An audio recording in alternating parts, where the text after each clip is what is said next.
In this video, you might see the best Trackman numbers ever in a putter fitting. We had four-time PGA Tour winner Aaron Baddeley join us at our Scottsdale store for a putter fitting with Mike Biviano that quickly turned into really a demonstration of what ideal putter fitting numbers look like on Trackman. Stay tuned for the full video with four-time PGA Tour winner Aaron Baddeley.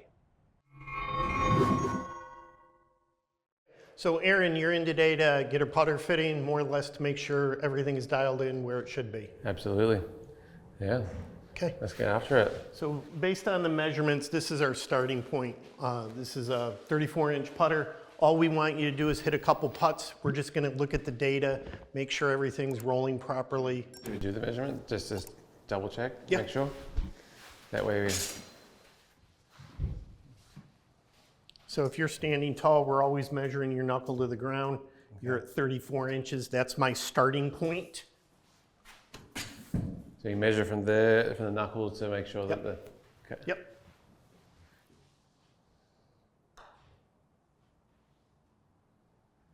Great. So what we're looking at over here is this here is your foundation. This first picture here is your setup. And what we're looking at is to make sure everything's where it needs to be. Shoulders are good, yeah. Hips, toe line. That looks nice. The arms look nice. Arms are hanging. We love that. The other thing that we always look at is, where do your eyes fall? Right there's where your eyes are. There is 90 degrees just on the inside of the golf ball. That's textbook perfect. Love that. I've always found you can't get there unless your length is correct. Once again, if you have a putter that's too long, you're going to look like you're too far away, or you get over it correctly, but then the arms bend.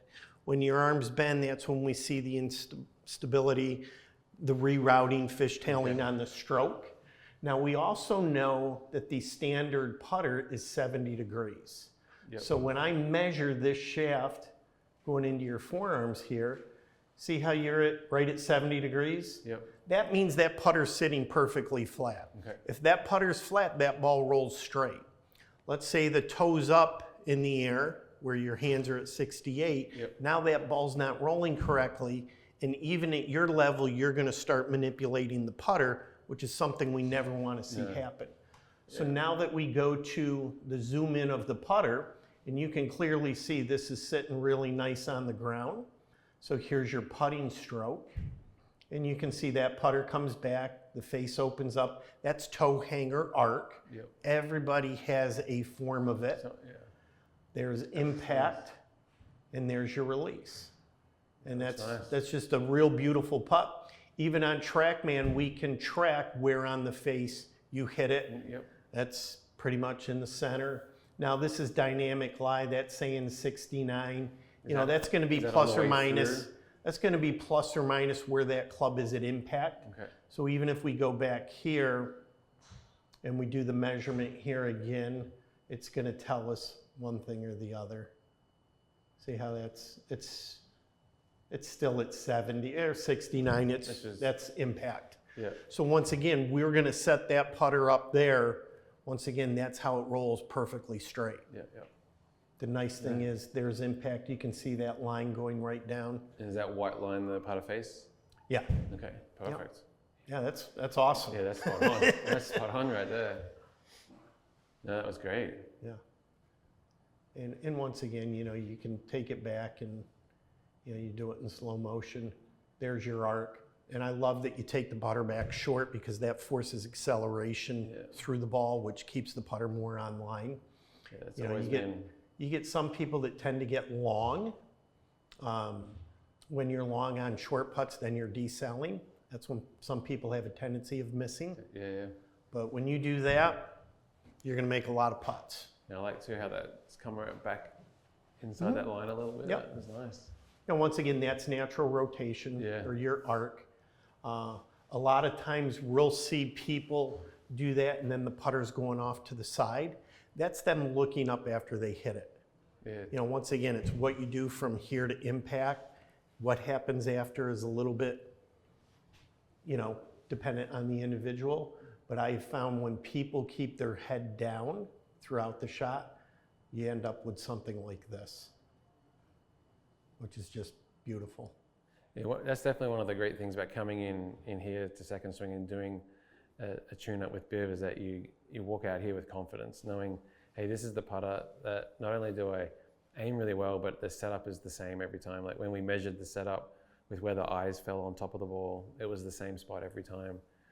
So you just know having that confidence. So if you do miss a putt, you're not thinking, man, is there something wrong with my putter, or was it me, or was it the ground? Like you get really good feedback knowing it's not the putter, and it might have just hit something on the ground that bumped offline, or I actually felt like I pushed that one a tiny bit. So the feedback is key to becoming a better putter. Now, when you putt, Aaron, do you use any of the lines on the ball? I do not. Okay. That's 2 for 2. Yeah, that's good. Once again, in the center, very, very repeatable. You know, once again, if we go back and look at your setup, here's your starting point. Here's where your eyes are.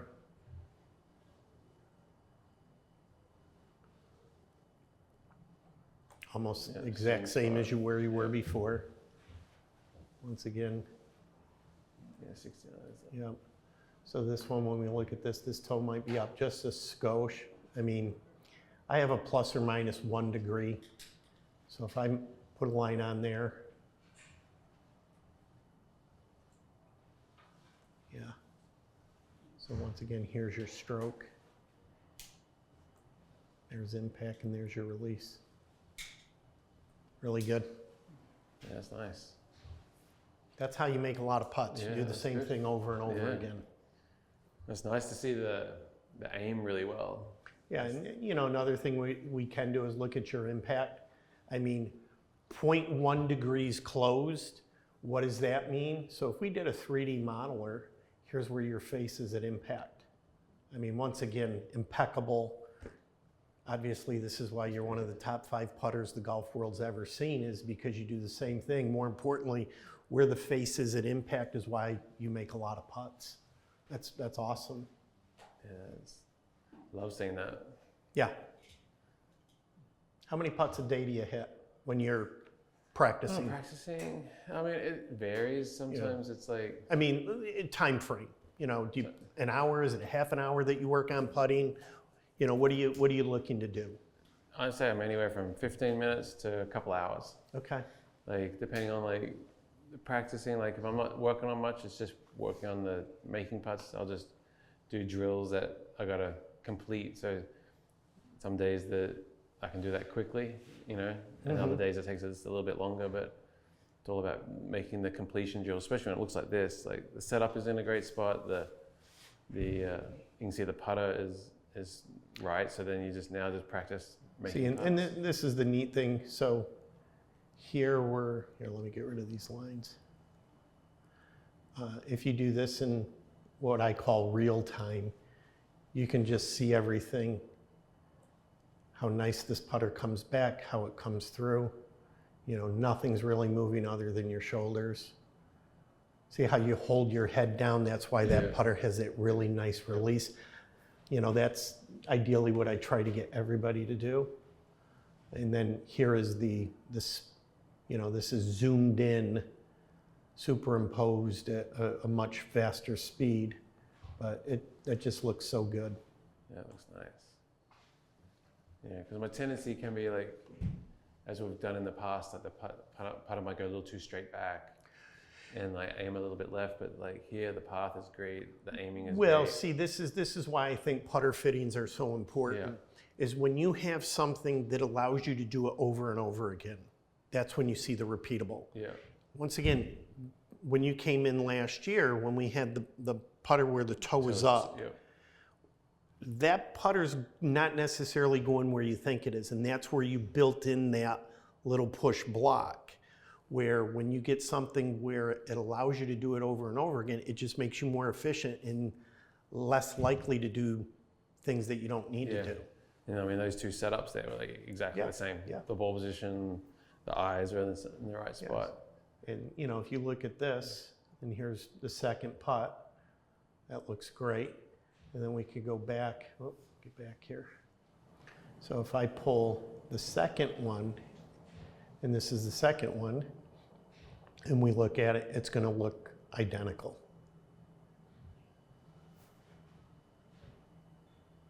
Yeah. And then if you go back, yeah, that's awesome. Fantastic. How well you keep the face at impact. Yeah. You know, that's nice.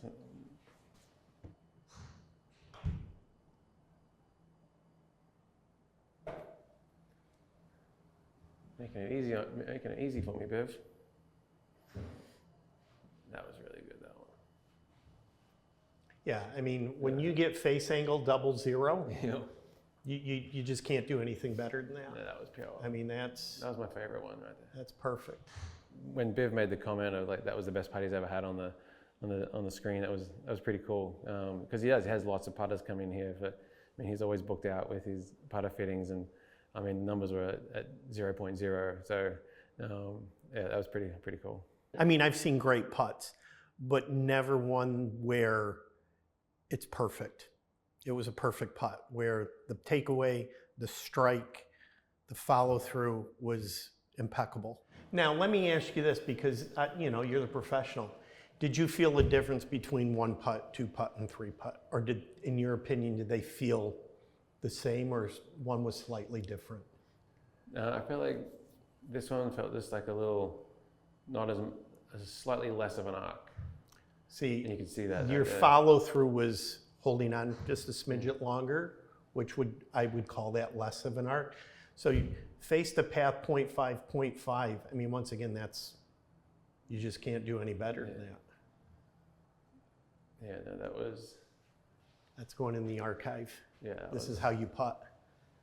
Yeah, no, because I love seeing the white line for setup, but then also that red line where at impact, you just see how So here's one match. other thing we can do is we can show you your club path. You know, that's what the club's doing. Here's where your face is. That's where you get the negative.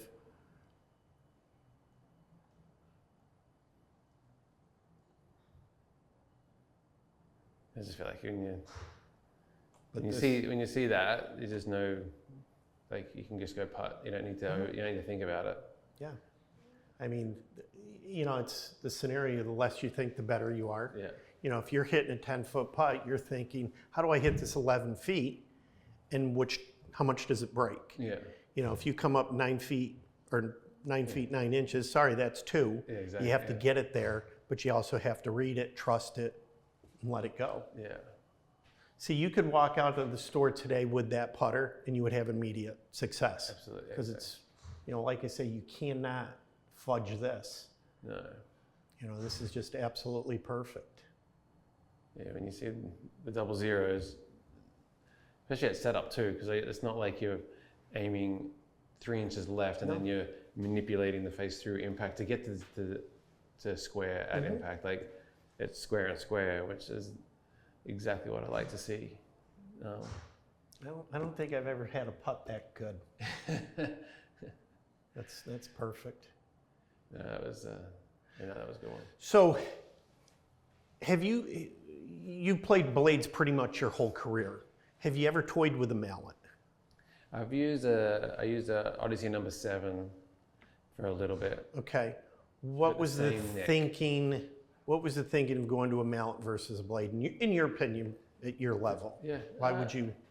I would say I was just sort of struggling with my putting a little bit at that time, and just wanted something that felt like helped me swing the putter. Okay. And it still had a similar look because it still had the same plumber's neck. Mm-hmm. It wasn't like a double bend Right. shaft. So visually, because of the 7 having prongs, did you think that was something that helped you aim better? I think so. Okay. Yeah. You know, if we look at players today, if you look at the top 3 players in the world, they're using mallets. Yeah. You know, it's visual. Where if we go back 20 years ago, they were more or less using a blade. Yeah. You know, from what I've seen, the mallet, because of the top and the lines, I think it helps some people. For sure. Where, once again, if we're looking at how you aim, there's no issues with aiming. You could pretty much play what you think is going to give you the best result. Yeah. And I think that's the beauty of of having this technology here is that you're able to come in, and if the aiming was off, you've got all these putters that you can test to see which one you aim the best, whether it's a different hosel, different line. Yep. And I think that's the key, is having that aim to aim it really well. But when you see that, I'm pretty comfortable to that's what you're going to use. You know, it's nice to get the confirmation, because when you work on stuff and then you come in and you see the confirmation of that it's actually what you think it is, that just breeds confidence. Yeah. Putting's part of the game where you have to think you're good. Yeah.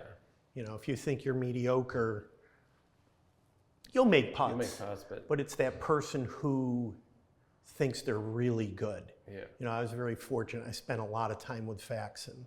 Yep. And, you know, when he's hitting putts, whether it's 2 feet, 3 feet, 40 feet, he literally thinks he's going to make every one.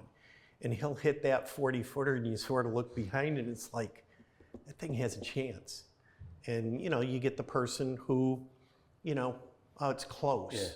Well, close doesn't win. It's that I'm going to make everything is the big trick. Yeah, for sure. And then when you, again, going back to the putter, if you know that you got the right putter in your hand, you can have that confidence. Mm-hmm. You're not just wishy-washy because you're hoping that it's going to be good. I have found when you get that person where the putter does fit them, you can see it's a different speed. Yeah. They're definitely more aggressive. They're more confident.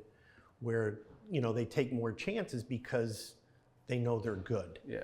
That allows them to do that. Because I've seen that in my career over the years. It's like when you know you're aiming it well and you're stroking it well. I don't care if I run it 2, 3, 4 feet by, because I know I'm going to make the next one coming back. 100%.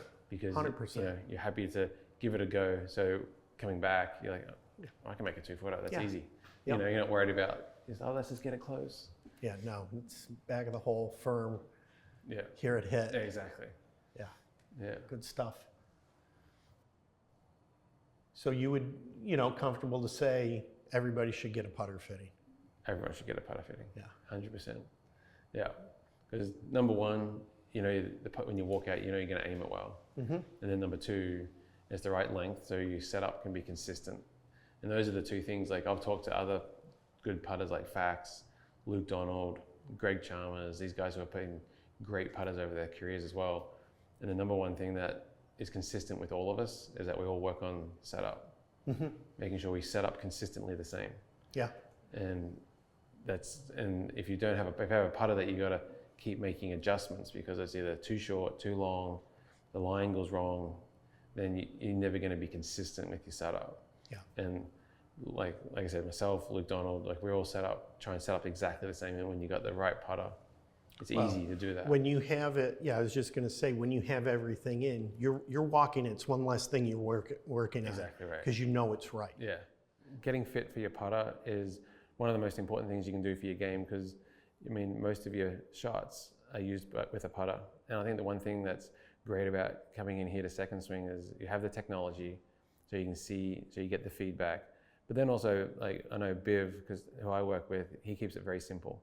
He's not complicated. He's not trying to make things sound better than they are. It's just like, hey, here's the numbers.